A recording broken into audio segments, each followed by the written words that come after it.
Magandang umaga po sa ating lahat. Narito ang latest na weather update ngayong araw ng Thursday, January 30, 2025. Sa kasalukuyan po ay patuloy pa rin ang epekto ng shear line dito po sa may silangang bahagi ng Southern Luzon pati na rin po sa Kabisayaan. At kung makikita po natin dito sa ating latest satellite images, may mga kumpul na kaulapan po tayong namamataan, mostly dito po sa may eastern sections ng ating bansa. Sa may bahagi po ng Bicol Region, pati na rin po sa mga karatig na probinsya ng Mimaropa, dyan po sa Quezon as well as Eastern Visayas, magiging maulan po yung panahon dulot po ng epekto ng shear line o yung pagsasalubong ng malamig at mainit na hangin. At dito naman po sa may eastern sections ng Mindanao, dyan po sa Caraga, pati na rin sa Davao Region, ay makakaranas din po ng maulan na panahon. Dulot naman po yan ng epekto ng easterlies or yung mainit na hangin na nanggagaling sa karagatang Pasipiko.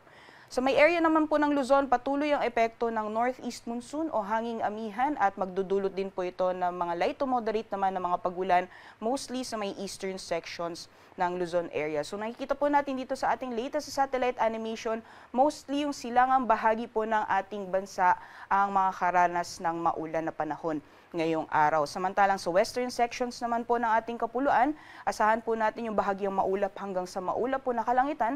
Kung may mga pag-ulan man, may hina mga pag-ulan o mga pag-ambon ang mararanasan sa malaking bahagi or sa western sections ng Luzon area at possible pa rin po yung mga isolated na thunderstorms na usually nararanasan po sa hapon o sa gabi sa nalalabing bahagi naman po ng Visayas and Mindanao, gayon din dito sa may area ng Palawan. At sa ngayon po wala tayong minomonitor na low pressure area o bagyo sa loob at labas ng ating Philippine Area of Responsibility at sa mga susunod na araw, particularly this coming weekend, unti-unti pong hihina yung epekto nitong shear line pati na rin ng northeast monsoon. So possible po pagdating ng Sabado ay makakaranas po tayo ng mainit na panahon sa malaking bahagi ng ating bansa.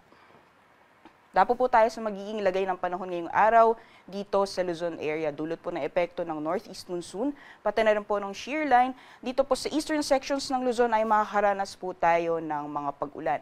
Dahil po sa epekto ng amihan, asahan po natin ang light to moderate na mga pag-ulan ngayong araw sa may bahagi po ng Cagayan Valley, Cordillera Administrative Region, gayon din sa may Aurora. At dahil naman po sa shear line, possible po yung scattered rains and thunderstorms sa Quezon, gayon din sa Laguna, pati na rin sa Bicol Region at yung mga karatig na probinsya sa may Mimaropa area. Over the western sections po ng Luzon, dyan po sa may Ilocos Region, sa nalalabing bahagi ng Central Luzon, dito po sa Metro Manila, gayon din sa nalalabing bahagi ng Calabarzon at Mimaropa, ay makakaranas po tayo ng bahagyang maulap hanggang sa maulap po na kalangitan. At kung may mga pag-ulan man, may hina lamang po ito ng mga panandaliang pag-ambon o may hinang mga pag-ulan. Temperature forecast naman po natin sa mga piling syudad dito sa Luzon. Sa lawag po ay maglalaro mula 19 hanggang 30 degrees Celsius. Magiging malamig po ang panahon sa bahagi ng Tugigaraw mula 19 hanggang 25 degrees Celsius. For Baguio City, sa 12 to 22 degrees Celsius maximum temperatures, 30 degrees Celsius maximum temperatures ngayong araw for Metro Manila. At sa Legazpi, magiging bababa din po yung maximum temperatures natin na aabot lamang ng 26 degrees Celsius. Samantalang dito po sa Tagaytay, agwat po ng temperatura ay naasahan ngayong araw maglalaro ng 20 hanggang 28 degrees Celsius. So magiging lagay naman po ng panahon sa nalalabing bahagi po ng ating bansa. Mostly eastern sections po ng Visayas and Mindanao ay makakaranas ng mga scattered rains and thunderstorms dulot po ng epekto ng shear line. Diyan po sa may eastern Visayas at easterlies naman po dulot na epekto ng easterlies sa may bahagi po ng Caraga and Davao Region. So doble ingat po sa ating mga kababayan, especially po sa eastern Visayas. Possible pa rin po yung moderate to heavy na mga pagulan dulot po ng epekto ng shear line. At sa nalalabing bahagi ng Visayas and Mindanao, gayon din dito sa Palawan, asahan po natin yung bahagyang maulap hanggang sa maulap po na kalangitan at may mga posibilidad lamang po ng mga isolated na thunderstorms na mas madalas nararanasan sa hapon o sa gabi. Temperature forecast naman po sa mga piling syudad dito po sa Palawan for Kalayaan Islands, 31 degrees Celsius maximum temperatures at 32 degrees Celsius maximum temperatures naman ngayong araw para dito sa Puerto Princesa. Sa mga piling syudad naman po ng Visayas, dyan po sa Iloilo at Cebu, maximum temperatures po natin ay aabot ng 31 degrees Celsius. At sa Tacloban naman po, agwat ng temperatura ay maglalaro ng 24 hanggang 29 degrees Celsius.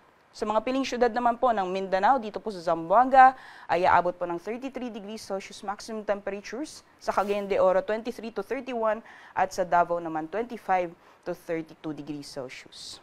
Sa kalagayan naman po ng ating karagatan, may gale warning po tayo nakataas sa ilang dagat baybayin po ng Luzon at Visayas. Yung area po na highlighted ng pula, yan po na inaasahan po natin yung maalon hanggang sa napakaalong karagatan, dyan po sa dagat baybayin ng Ilocos Norte, sa Batanes, sa Cagayan kasama ang Babuyan Islands, dyan po sa Isabela, Aurora, Northern Quezon, as well as sa northern at eastern coasts ng Pulilio Islands, sa hilagang dagat baybayin po ng Camarines Sur, sa may Catanduanes, eastern coasts ng Albay, Sorsogon, northern and eastern coasts ng Northern Samar, gayon din si eastern coasts ng Eastern Samar. So yung area po na highlighted ng pula, naasahan po natin yung maalon hanggang sa napakaalong karagatan na maaaring umabot po ng 5.0 meters yung taas ng mga pag-alon.